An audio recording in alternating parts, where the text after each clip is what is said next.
Fala galera, beleza? Aqui que eu falo é o João. E primeiro, antes de apresentar o conteúdo de hoje, você já deve saber pelo título, peço desculpas pela demora. Eu falei que eu ia postar um vídeo novo em janeiro, mas eu acabei viajando e depois as aulas começaram, então não deu pra fazer. Mas agora com essa parada, pretendo começar novas séries e fazer alguns vídeos que foram pedidos pra gente nos comentários. E eu e a equipe aqui do História Mal Contada agradecemos a vocês pelo suporte e pelas visualizações. Eu nunca esperei que um vídeo fosse bater 230 visualizações, ainda mais o primeiro. Mas enfim, vamos começar a falar sobre o conteúdo do vídeo de hoje. O nascimento da Grã-Bretanha. Nesta série vamos cobrir vários e extensos episódios, passando desde o Império Romano, as guerras medievais, as suas vastas colônias e, por fim, chegando no século XX, passando pelas duas grandes guerras e as crises que seguiram depois disso. Então, como que um país e uma ilha na costa da Europa viria a se tornar o maior e mais poderoso império na história da Terra?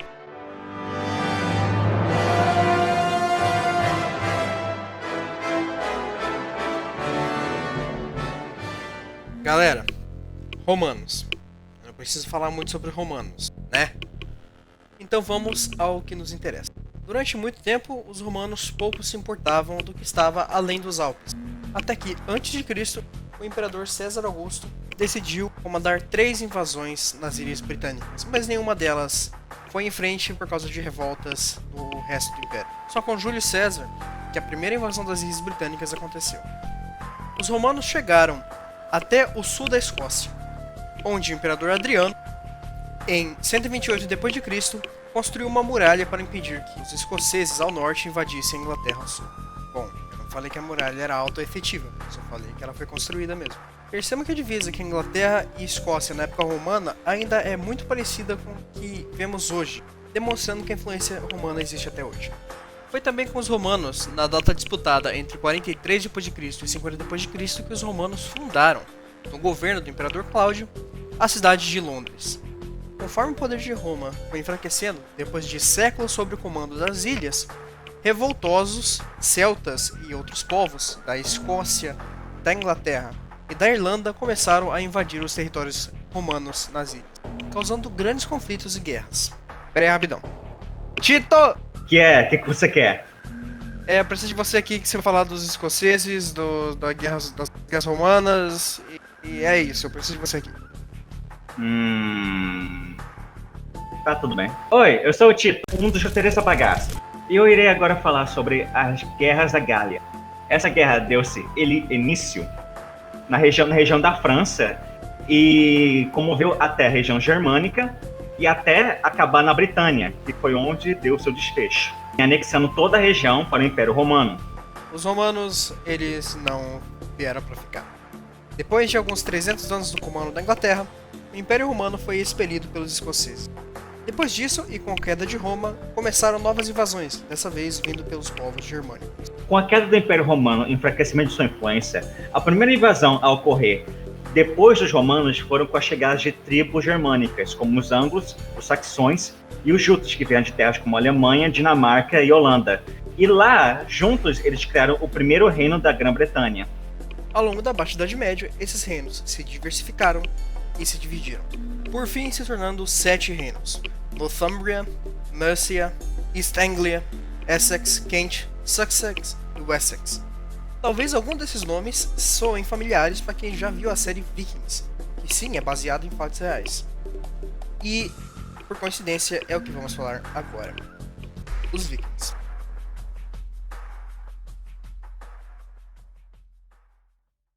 Então, para tirar as dúvidas de quem viu a série primeiro, sim, Athelstan, Ragnar e muitos outros foram reais, existiram, só que não da maneira que vocês provavelmente imaginam. E sim, houve uma invasão nórdica na Inglaterra em 793, só que nada indica que Ragnar Lothbrok estava presente nessa invasão. Entre os anos 600 d.C. e 900 d.C., o reino de Mercia dominou praticamente toda a Inglaterra. E em um de seus últimos reinados, o rei Athelstan, sim, ele mesmo, se tornou um dos seus monarcas mais prestigiados, sendo que seu reino obteve bastante sucesso. Bom, então finalmente temos a primeira força unificadora da Inglaterra. Mas, pelo povo, ainda existiam 7 reinos, a língua falada não era a mesma e a cultura ainda era muito diferente. Resumindo, a Inglaterra nessa época era muito parecida com o estado do Sacro Império, uma série de estados divididos e culturalmente diferentes. Sem contar que havia muito disso. Então, por hora, a Inglaterra continuava culturalmente dividida.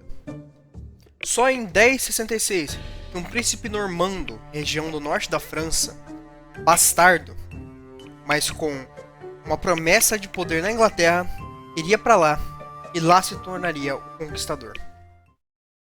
Explicando da maneira mais básica possível a conquista de William da Inglaterra, vamos a seguir. O rei Eduardo da Inglaterra havia morrido.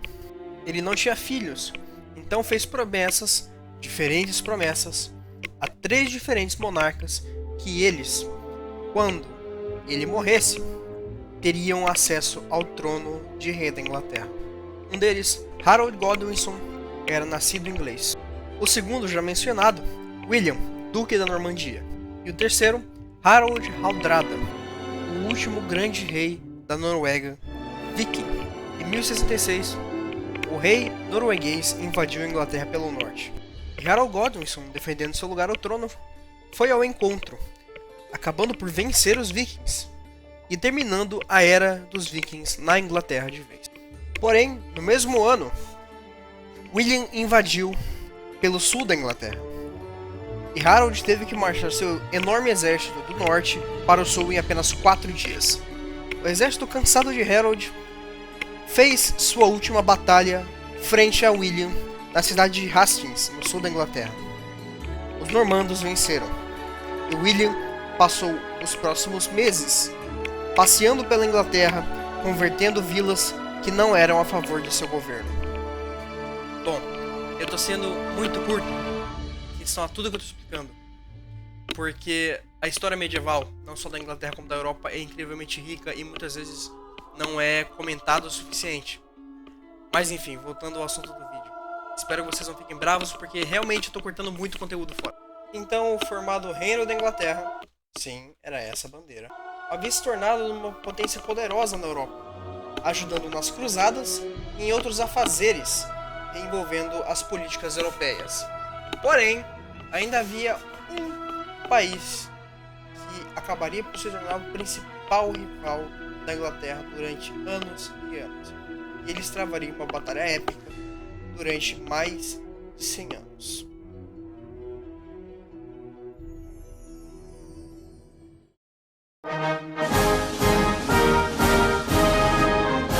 França e Inglaterra, no meio do dueto mais icônico, eu espero.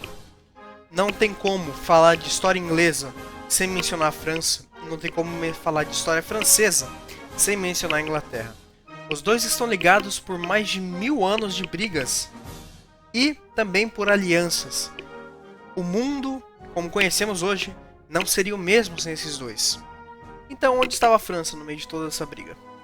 Os francos, mais tarde os franceses, sempre estiveram no primeiro patamar em questão às políticas europeias desde a queda do Império Romano, com Charlemagne sendo considerado o primeiro grande rei desde a queda do Império.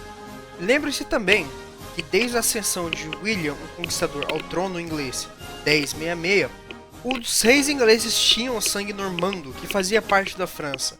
Isso fazia com que os nobres ingleses tinham certa influência e também tinham certa validade em pedir o trono da França para si.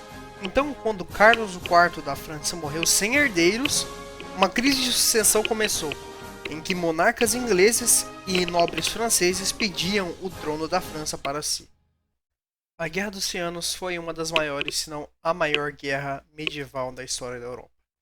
Envolveu França e Inglaterra principalmente junto com alguns aliados, e durou em torno de 130 anos.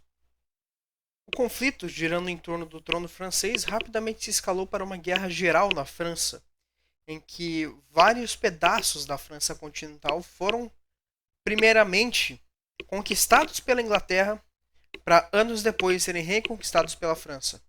Temos que destacar nessa guerra o personagem de Joana d'Arc, que em livros de história é o símbolo da reconquista francesa e da vitória francesa sobre os ingleses nessa guerra. Antes do fim da guerra, ela foi encontrada pelos ingleses e queimada viva. A crise econômica e política causada pela derrota na Guerra dos 100 Anos do lado dos ingleses fez com que muitos nobres se rebelassem e que, por fim, houvesse uma crise dentro da Inglaterra. A Guerra das Rosas, como ficou sendo chamada, é uma guerra interna, uma guerra civil que aconteceu na Inglaterra entre as casas de York e Lancaster. É algo de extrema importância que envolve muitos nomes, muitas pessoas e muitos acontecimentos importantes. Então eu não vou conseguir falar tudo aqui. Eu vou inserir um clipe de um canal chamado CGP Grey, que vocês podem ver depois. Vou deixar o vídeo linkado aqui em cima. Isso é em inglês, então pode causar dificuldades para algumas pessoas, mas eu vou colocar legendas para ficar mais fácil de entender. The shortest version ever is Edward III's great-great-grandsons duked it out, even though one of them was dead for part of the fight, but we can't get into that now, so Henry VI to Edward IV to Henry VI to Edward IV, the end. Edward IV on his deathbed left his crown to his son, but being 12 he needed protection, so Richard, his bestest uncle in the world, promised to take super good care of him. Edward V then promptly disappeared under suspicious circumstances that left Richard to become Richard III. But he didn't stay king for long because Edward III's great-great-great-great-grandson Henry VII took the crown, put a ring on Elizabeth of York to lock down that royal legitimacy, and then sired Henry VIII, splitter of churches and ladies. Bom, depois disso tudo, no final da Guerra das Rosas, a Casa de Tudor foi fundada. Bom, terminando esse vídeo por aqui, o próximo tratará desde o governo de Henrique VIII até a Guerra dos 7 Anos. Enfim, espero que tenham gostado. Desculpe se eu esqueci alguma parte, se eu cortei, mas é muita coisa pra falar e eu só posso falar das coisas mais importantes. Enfim, dê uma passada lá no canal do CGP Grey. E novamente espero que tenha gostado. Obrigado pela atenção. Até a próxima. Tchau.